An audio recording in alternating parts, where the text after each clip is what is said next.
up, y'all? It's Kayla and Wayne. So we got, this is crazy. 14-year-old dies after falling from ride at Orlando theme park. We got the uncensored version. Yeah, this is the uncensored. This is uncensored. Wait, I don't know. I got the uncensored version. I don't know. Probably gonna put it in the clip and see if we could edit it out or whatever. There's some parts because you know how YouTube is. But yeah, let's go. Got some sad news out of Orlando, Florida overnight. A fatal accident on a popular ride at a theme park. NBC's Ann Thompson is following this one. This really is just a parent's worst nightmare. Oh, it is, and it's absolutely tragic. Good morning. The Orlando Free Fall at Icon Park opened in December 2021, and it takes up to 30 guests high into the air before plummeting 400 feet towards the ground. That ride Thursday night ending tragically for one teenager. And a warning this morning, these images... Is that where he fell from? Or is that how tall the ride is? That's how tall the ride is. We're about to show you are disturbing. 430 feet. Coming down, 75 miles per hour. A thrill-seeking ride at a Florida amusement park ending in tragedy after a 14-year-old boy suffered a deadly fall Thursday at Icon Park in Orlando. That's so sad, man. A video appears to show the ride with passengers discussing seatbelts with the crew. See if you can see the unedited version, uncensored version. He's on the left, dangling his feet. But if you look at the harness, I've been on these rides before. They all say make sure you hear 2 clicks, click, click. The first click is at a 45. The last click is about almost at a 90, if not. His seat is sitting still at the 45. So what I'm obviously seeing, you can see from the guy's demeanor that he didn't check. Whoever went around, he just kind of like pushed, but he probably didn't want to push on his stomach. So him not trying to push on his stomach, it only click once. So it's not fully locked in. Right. You can obviously tell from the other people sitting right here in the front that theirs is clicked all the way in. It's like, and then his is the only one that's, all the way out there. So it's so obvious. And again after the ride begins. And you check your seatbelt or what side? Seatbelt. No. Seatbelt. As the ride plummets toward the ground, the teenager can be seen falling. The Orange County Sheriff's Department later confirming that a 14-year-old boy was taken to the hospital where he died from his injuries. After the accident, crew members gathering.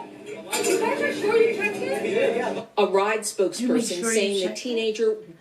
If you can see it on the edited version, when she asked that, I guess she's a manager or whatever, and the guy looked like he's on drugs, like he does meth on the weekends. He's just taking the jobs so he can get high. I'm going to put that unedited version on the screen somewhere so you guys can see what we're talking about.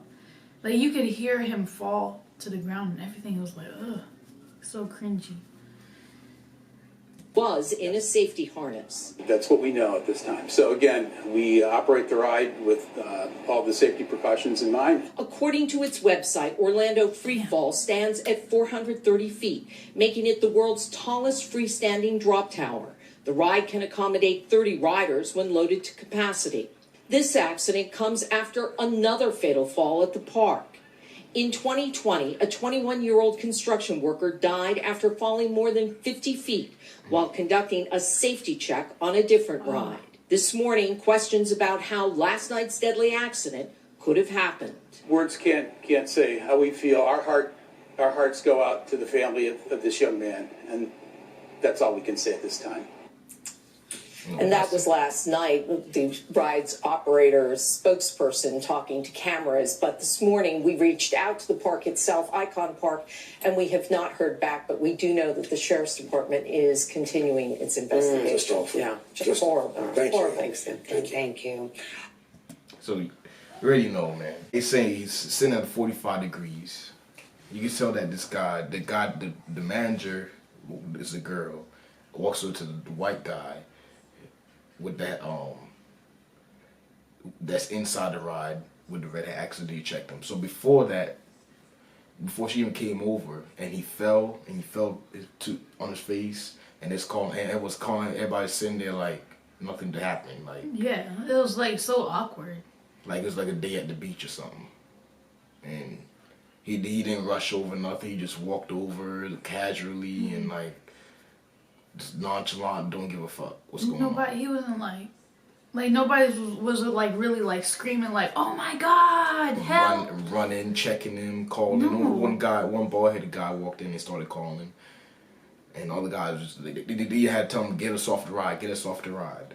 And he just sitting there and, yeah, I'm going to. Like I'm saying, like he ordering some ice cream or something. Right. Like, you see what I'm saying? Like, I guarantee he didn't check. See, when he said, did check the left side? Like, yeah, he didn't check. He fucking just clicked it one time. Didn't want to push on the stomach. See, at that way, you know someone's too big for the ride. You got to tell me, hey, for safety reasons, save ourselves from a lawsuit, you can't get on here. It's just literally that simple. But he chose to, oh yeah, we don't want to offend the people, this, that. Yeah, just put him on. And now that happened. Dying at 14. Do you think he should be charged with anything? See, I know that's really up to the parents. Like you said, a lot of people just don't say nothing because they don't want to be mean.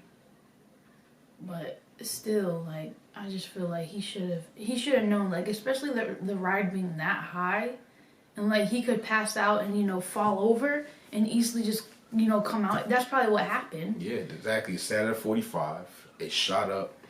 He said it comes down about 70, 80 miles an hour. So it came down 70. As soon as it was slowing down, so woo, it unlatched because his stomach and everything, his body, when the ride stopped, his body jerked. So he probably at least 250 jerked, and it was enough to unhinge the thing. And then he fell out, boom, hit the ground.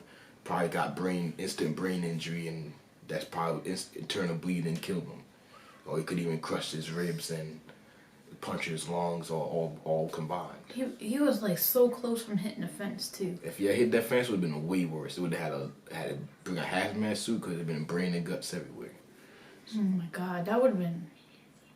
Oh my god, I don't even know. Like, just from me watching it the first time, I wasn't really expecting that to happen, and then I was like, oh my god, like how like some people get like not like nauseous from like seeing blood or something. Mm-hmm. I got really nauseous and sick to my stomach seeing that. It was like so, like, oh my god, really upsetting, really heartbreaking, but shit. And then finding out that he's 14 years old. Yeah, I thought he was older than that. Yeah, I thought he was way older than that. He's like he's 28. Yeah, he's a big boy for 14. I'm telling you, but oh man. Yeah, you see, that's how when you don't. When you skip on something, and the minute you skip on something, that's when the worst thing happens. Right. Always like that. It just always is. Always. Like you always. say, feelings. Yeah. People need to stop thinking with their feelings and think logically. Yes. Put your feelings to the side. No one's saying to be fucking emotionless, but if we use your feelings, you gotta take your brain with you. Mm-hmm. Everybody needs to stop with this sensitivity shit, watching out for everybody. Because be honest, I know 99% of your motherfuckers don't really care about what the next person's feeling. We already know that. Nobody cares what the next person's feeling. They don't. Everybody only cares about what they're feeling. So I don't get all this stepping on toes, walking on eggshell shit. This shit's dumb as fuck. Just tell people what the fuck you really. If we really tell people what honestly what they really feel and what we think, it'd be a lot better world. And it's so easy to turn something off, tune something out, or warn somebody. If you want to be this sensitive, do not watch this. Right. This has honest opinion living on it. It has honest opinion on this video. So if you it's so easy. If you're that sensitive, turn it off. Why watch something and look for things that's gonna piss you off and then get in a fucking piss fit about it? I just feel people just looking for attention. I really think it is. Yeah. It's like little kids looking for fucking attention, and they're gonna find a way to get their attention. Because there's so many people in the world, and now the social media connect to people, and everybody's seeing how everybody else living their life, and everybody trying to get, hey, me, look at me, me too, I want to be included, me too. And that's what it just seems like, and everybody trying to please it. You cannot please everybody's emotions. You're gonna step on somebody's foot. You try to avoid stepping on a foot, and to please this one, you're stepping on that person's foot, and vice versa. There's no way around it. But this thing, man. You brought up a good point though about I feel like with a lot of our videos, like you be so blunt about shit, and it really, you know, pisses people off and gets them in their emotions, and they go to comments and this shit. I feel like in the beginning of our videos, we should do like a trigger warning for the sensitive people, like trigger warning, not for sensitive people. Do not watch if you're sensitive. Honest opinions. I just feel like people should start doing that. I don't know. Yeah. But let us know what you guys think of this video. Man. I just can't imagine. I can't imagine being their parents, man. 14, raising my 14 years, and just like that, going on a fun ride and boom, they're gone. Yes. And then your son, yeah, that's. You go out of state. Because they're originally from, I think, Missouri or something like that. Whatever. But yeah, going on vacation to Orlando to have fun, enjoy yourself, and then having to go back home, travel back home without your son. Yeah. Knowing that your son died, like it's gonna make you feel like, oh, I don't never want to go anywhere else no more, cause It's gonna be depressing, damn. man. Because every time you're gonna want to go out and travel, you're gonna always think of that. Damn, I might as well just stay home because I don't want nothing else bad happening. It's crazy. You can't replace that. 14 years, you can't replace that, man. Probably in their 40s or 50s. Mm-hmm. That's your whole generation gone right there. From a fucking ride, from a fucking seatbelt. Yeah. Just imagine doing everything right in your life. Somebody else neglects it. And gone. Mm-hmm. But yeah, man, let us know what you think, man. We out.